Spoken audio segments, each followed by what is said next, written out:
Welcome to Under the Brand. I'm your host, Valerie Jennings. Today, I'm joined by April Sabral. April, I'm so excited to have you here. Actually, I'm going to read part of your bio to give you full justice because you have had an incredible career and one that should be celebrated. So, just kind of skimming through this, you have 30 years of experience leading iconic retail teams. Wow, that is incredible. And you've worked with big brands such as Starbucks, Gap, Banana Republic, David's Tea, and done leadership training for top brands like Jimmy Choo, Tory Burch, one of my favorites, Sunglass Hut, Victoria's Secret, and more. How did you do all of that? That's just incredible. Please share. I don't know. I must be a crazy person. No, not at all. Very successful. How did you start in retail? Just maybe a little bit here. Yeah. Yeah, Thanks so much. First of all, thanks so much for having me on your show. yeah, of I'm so course. excited to be here with you. Your energy is awesome. So, Thank you. yeah. So how I got started in retail, like many people in retail, I was just a young teenager that got kicked out of home because I was quite unruly, I would say, back in the UK. And I had to get a job. And the easiest job to get a lot of times is retail or hospitality, just because you don't need to have a formal education for it. So I got a job in a retail store when I was mere 17 years old. And it gave me purpose. It gave me a voice. It made me feel valued because I was helping customers. And at that time, I wasn't feeling very good about myself, being young and not knowing what to do with my life. And and then I literally just kind of stayed with it to pay my bills, and it became a career. A lot of us in retail actually call ourselves the accidental career because it really is accidental. A lot of us go into it thinking we're going to do it until we find our way and do something else. And then what happens if you love people and you love service?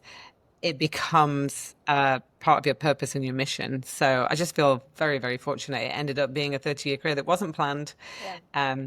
And I kept getting recruited to bigger roles. And I really think I was in the right brands at the right time. In the Yeah. UK back then, Gap was opening all of their stores. And I got to meet Don and Doris Fisher, the founders, when I was like 20, in a Oh, store visit, wow. which was really wild. And then Starbucks had come to the UK. So I opened some Starbucks stores and met Howard Schultz and read his book, Pour Your Heart Into It, the first Yeah. leadership book I ever read, and it changed my life. It got me very interested and curious in leadership, the impact on leadership, and so I strive to be a good person to be managed by and be a good manager. And it always helped. And so then I came to the US because my parents are American, so I had a passport with Starbucks, and then ended up going to Canada with Banana Republic and just continued to grow in role and kind of store count. And at the end, after working at Apple and other Canadian brands, I was the senior vice president of 250 stores for David's Tea. Yeah, so I could have never forecast that. That wasn't something I ever No. planned. Yeah. Well, it's a testament to your success, and it's not all just being in the right place at the right Yeah. time. I mean, it does take hard work. I mean, everybody on social media makes it look so easy, right? But running a retail is really hard, very competitive, and now welcome AI. Yeah. Retail reinvented. Now what? Like, so you've had this 30-year career, now AI. What does that look like? And I mean, not just for like these big brands, but like a lot of just regular retail stores. Like Yeah. this is a game changer. So give us your take on that. Yeah. So, when I left the traditional role and created a learning and development company about 5 years ago now, it was really to reinvent the traditional learning path because somebody that was in stores that didn't go to school loved to learn through bite-sized content and just very easy to understand, easy language, not highly intellectualized. And I find that the simpler the way that you communicate things, the better. That's how people learn. Yeah. And so we have this resource of like all of these courses that we innovated and did 4-minute video lessons like YouTube snippets 5 years ago. And so with AI coming in, trying to innovate again and just innovate the way that people learn.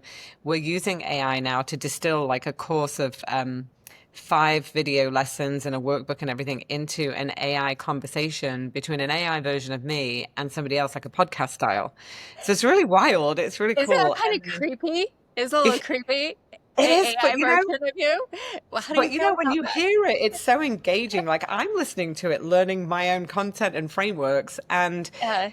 along with that comes now the ability to have an AI clone of me, like a coach, right? And Well, the thing about AI coaches that people need to understand is they're out there everywhere now. There's AI clones and bots. It's not hard for people to do it, but you have to train it on the word count that you actually pour into it to make it sound like you. So because now I've written 4 books, 25 online courses, Forbes articles, all these things, we've fed about 450,000 words into it, which we can do up to 10 million to get it really, really well trained. And it literally sounds like me. Like now you can say, my superpower was always influencing people in a positive way through language and communication to get them to move forwards and go into, change, because retail is always changing, right? Much yeah. like hospitality, it's always changing. So that was my superpower. I could frame things in a way that people go, yeah, I want to go with you and do that. So now that AI coach does that because it takes all of my language model and helps you rewrite emails. I don't know, coach somebody if you're not really sure what to say to get a positive outcome. All of these things, how to hold somebody accountable but not make them feel bad. All of these superpowers that I had when I was doing, so you can now actually have access to it. So that's where it's going. And I think the reason why is because people text me all the time and say, I'm having this problem with X, Y, and Z. This happened this weekend. And I don't know, I want to say it in a better way. And I'm like, just ask my coach. And they're like, but I want to ask you. I said, yeah, but it's trained like me. It literally coaches me today. It sounds Yeah. like me, you know? Wow. And Yeah. it's a total societal shift to trust AI, and people are still trying to Well, how are adjust you to finding it. that in your Oh, I love it. industry? Oh, Yeah. I mean, I love technology. I am an early adopter of tech and rapidly adopt it. And here's what I love about AI. It analyzes so much data so quickly that our brains either don't have the capacity to, definitely not at the speed that AI does it. And it is the some of the basic problem solving. I read a study this week that said, well, AI can't solve complex puzzles and logic. I'm like, I don't need it for that. I Yeah. need it to crunch data, analyze numbers, dream big. Like, our team has great creative ideas, but AI takes those ideas and gives it more depth. Mm. And I was talking to a coworker earlier today, and he said, I feel guilty using AI because it's so fast. I'm like, yes, but there's other things you can do. Just think about all the other things you could be working on or dreaming up. Now you can spend more Right. time on strategy and less time on this minutia. April, for the retail industry, because I mean, what you're describing is mass disruption. I mean, training and scaling, retail teams and stores is huge. What advice do you give to retailers, big and small, what with AI? What to look out for, what to embrace, and what to watch out for, stay away from, if you will. Yeah, it's an interesting question because this week I was having a call with a client who I was training on how to use ChatGPT, right? Just to do some OKRs, to do some crunching, like you said, like, here's Yeah, my problem. And it's going to help you iterate and kind of yeah, creative problem solve, which then is training you to be more creative, I yeah, think. yeah. So we were working on that and he was really nervous about putting his numbers in and his, this and that and the other, and like, oh, but then everybody's going to have access to it, my competitors. And I said, well, just scenario it out. So one of my pieces of advice when I'm doing things is if you're Mhm. really nervous about sharing your information, if you're trying to brainstorm and problem solve, is Mhm. like just scenario it. So, I run a florist in this city and it does this Sure. much a year. And, this is the problem I'm trying to solve. I'm trying to come up with a new business model to add growth to the business by Mhm. this. You don't need to put the name of it in. I think Right. people need to learn how to speak to it so that they can, again, get the best out of it. But that goes back to communication skills and leadership skills. The number one thing we teach is how to communicate and ask questions. Yeah. And people don't know how to do that. You'd be surprised, but so many people do not know how to ask questions, or they make Right. judgments and assumptions all day. Because I think I read a quote or saw a quote recently that was like, the illusion of communication is that we're actually not connected and having a conversation. We're just talking at each other. So I think that Hmm. my advice is learn how to use it in the areas of your business and bring it in as an ally and not a replacement. Because I think there's a Yeah. statistic that 89% of people are fearful that it's going to take their job. Yeah. And there's like, I know, I'm really nerdy. I like doing these searches on Google that say how many people are searching this question. And when you ask Google how many people are searching, how do I improve my AI skills? It's a ridiculous amount, like Yeah. 450 million. But when you add at work at the end of it, it doubles. So my advice to leaders in retail is know that is something that's existing in your employees, your teams, and Yeah. so address it. Like, have a strategy, talk about how you're going to bring in AI, what's your vision around it for your teams, because if you're not addressing it, you're not addressing the fears that people inherently have. And then we all know what happens when people aren't Yeah. communicated to a vision, they're all confused. So I think you have to really have a communication strategy and then learn, start small. Start practicing. Yeah. Yesterday, I gave somebody some homework. I was like, okay, what's the next problem you want to solve on your to-do list? Okay. So by the time we touch base next week, you will have iterated this and then come and show it to me. And I Yeah. would, 3 years ago when we were coaching, we were not doing that. Um, No. Well, we didn't have the tech to do that. no, Yeah. yeah. Yeah. So I think start small. And then I think, what am I concerned about? I just don't think it's going to replace people in the human touch in terms of store experience. I'm on the store side. Retail is a big industry, but I ran stores. And I think that getting the mundane tasks out of the way, saving payroll in those areas, and then fueling that payroll back into store experience, human experience is going to be what retailers should be doing in the future. The first thing that gets cut when sales are bad or tariffs are talked about is always store labor payroll because it's such a Oh. big expense. But I don't think that you should be thinking that. I think you have to reframe, retrain your brain to go, how can AI cut some other areas and not touch that part of the business so that we can continue to enhance the customer experience? Yeah, those are great points. I want to go back to what you said about leadership needs to embrace and train and help their teams overcome this fear that AI is going to replace them. And that was very much the conversation that I had with my coworker this morning and a couple other coworkers who were like, oh my gosh, not just AI, but other tech is getting so good that it's automating a lot of the work, the day-to-day grind. And so what my advice was, similar to yours, was great. Find other ways to be strategic and dream big. And I think that's scary for people because there's no limit, really. I mean, you can dream as big as you want. Now, it doesn't mean it's going to happen, but it's a great place to be. And that's like such an essential skill that as we're in this creative era, we have all this tech that actually can make big dreams possible. They weren't possible a few Oh, years yeah. ago. Yeah. Yeah, And and then when you iterate and brainstorm on these big dreams, somebody yeah, has to execute it, right? That's where yeah. the humans Yeah, come you in to still need actually people to do execute it. that work. Yeah. Yeah, And to also exactly. look at and go, yeah, Yeah. that's not really what we can do. Or the But budget's insane. do you think, I think as well that people are afraid of like exposing potentially that maybe they're not as creative or productive as they could appear to be. And so maybe there's a fear around that. So I think now getting in the seat of spending some time learning and educating yourself on it. Yeah. And then if you become that person in your team that's like the go-to person of like, oh, you know how to use ChatGPT really well, Claude or, Yeah. Copilot, any of the AI tools out there, there's Yeah. millions of them. But if you become that go-to person, I was literally walking around a conference last week in New York, and somebody who I love dearly, another retail consultant, ran up to me with one of her clients and was like, oh my God, she has a pitch in 5 minutes. You're really good at talking to ChatGPT. Can you just help us get what she needs? And I was like, sure, give me the phone. So it's like, I'm becoming useful, right? Because I'm now like a reference point called like an interview architect or a prompt architect, if you like, in my peer group. So that's kind of interesting because I was like, you could ask the same question, but they Wait, don't know you how could. to. No, it's the prompts.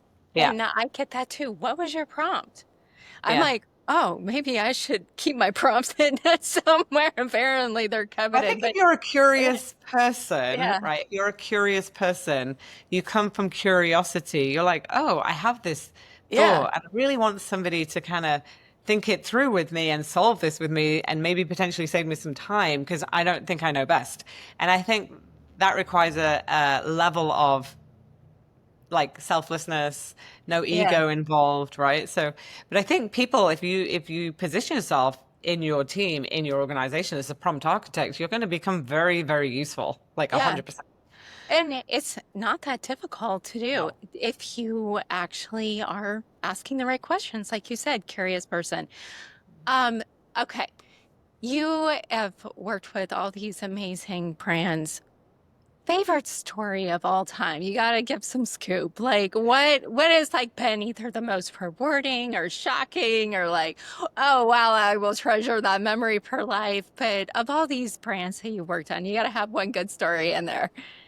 Oh Lord, yeah, it's thinking about the book that I wrote, right? I mean, there's so many great stories, but I think I've had some really great learning moments and some pivotal moments of people in my career that really taught me things that will never ever leave me. And I remember I had a leader that was quite tough, actually. She was quite tough, but she literally sat me down one day when I was, you know, a store manager and I was not doing all the things I was supposed to do. And I wasn't really completing the admin tasks because I was always a people person. I was on the floor. I was always like talking to the customers and I would deliver the sales goals. So they always made me the last person of the month or the end of the week to like hit those goals.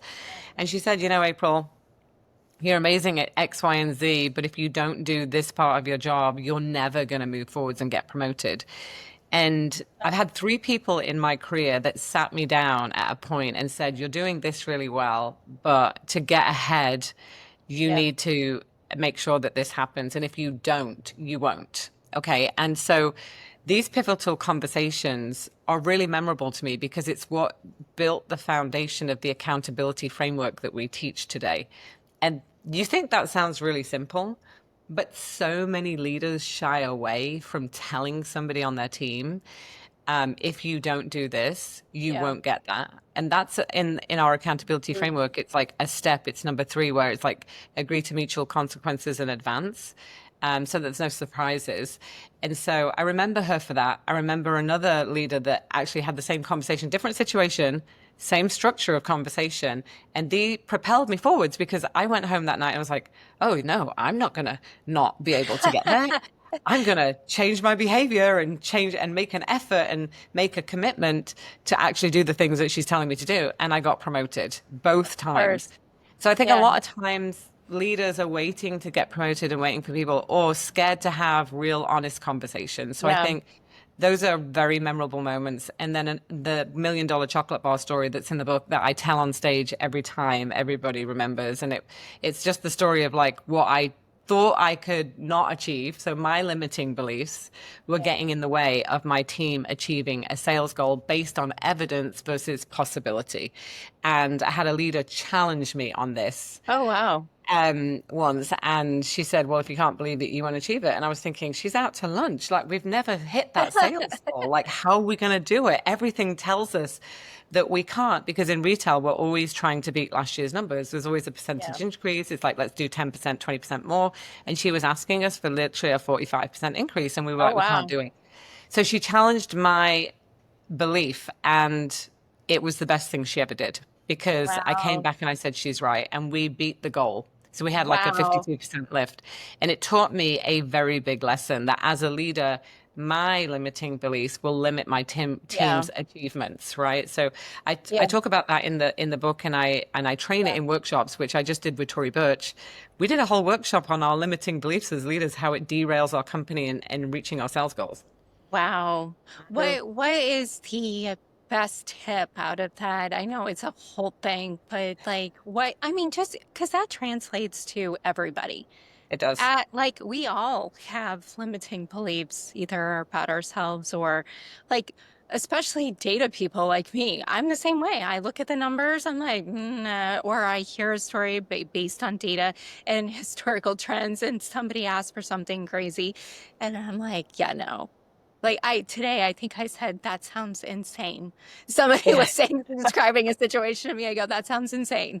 But what is that? Is that just our Yeah, internal it's the way that we're construct? wired, right? It's the Yeah. way that our wired, where brains are wired to protect us. And so when we actually accomplished the goal, it was because I had set a vision and a visual aid that we could. It sounds really funny, but I Oh, created these chocolate no. bars with the sales goal on it, and I sent it to everybody. And I said, when we achieve the goal, we're going to eat the chocolate bars and kind of celebrate.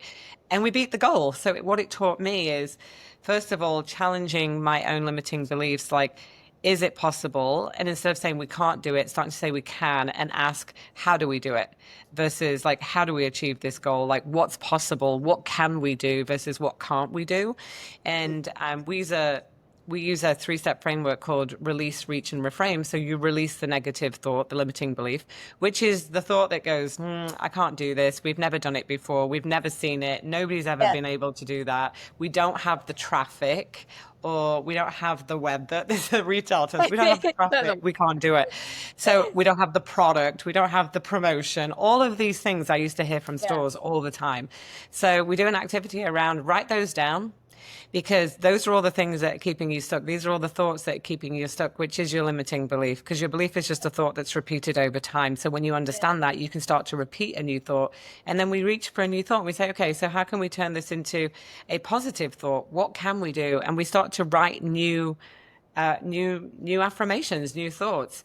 Yeah. It's like, I'm choosing to believe that anything is possible. I'm choosing to believe that if we do the right things and we come together as a team, we'll hit the goal. When you start moving everybody towards that, and then say how it's going to feel when you all achieve it, which is almost metaphysical practices, right? Right. Like Law of universal attraction. Yeah. manifesting, all of that. But it Yeah. works, it's practical. It So when you does. get everybody on that mindset, and then, how's it going to feel when we achieve it? We're going to celebrate and all of this. That's what I learned. And so that's the three-step framework that we teach in the workshops. And That's and it awesome. applies to your life, Valerie, too, right? Everybody. Like, Everybody. Yeah, and all of yeah, us.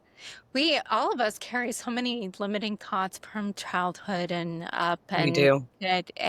and we all have these life themes that develop that limit us as leaders. I agree with you, but I love this exercise. I mean, it's very vision, and you get everybody invested in. It's just not one person at the top trying to dictate a goal, and everybody's like, "Oh, I'm scared of April Yeah. right now. Or I'm scared of Valerie. Oh, am I going to lose my job because they have this ridiculous goal?" But I love the fact that you get everybody indoctrinated Involved. and yeah, Hmm. and on the same page, and everybody is vulnerable at the same time, like letting go of some of this. So this is a excellent example of what AI can't do, Right. right? Hmm. This is all human stuff that is what, these, I mean, call them flaws, whatever you want to call them. But all these imperfections are what creates magnificent products. Like everything that's in our existence, we've created, right? Good and bad.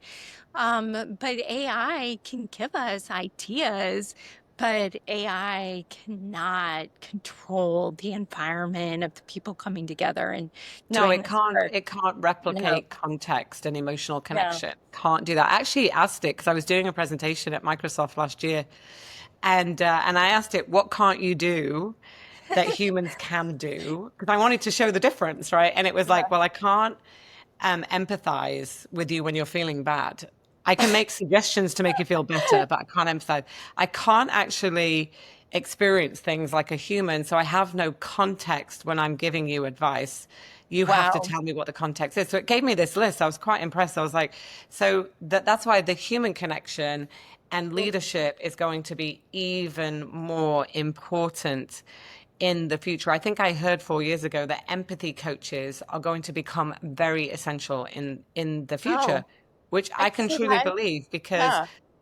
our generation, the younger generation, you have a daughter, I have a son and a daughter, and like they've grown up with technology and Yeah. like this all the time. So that empathy and that context of connection is can be lacking sometimes, right? Because the experience Yeah. isn't there. So yeah, I think the human connection is, and that's what I love about stores and being in the store because that's where the human connection happens. It's in the field. It's the magic of it, and I think that's going to continue to become very important.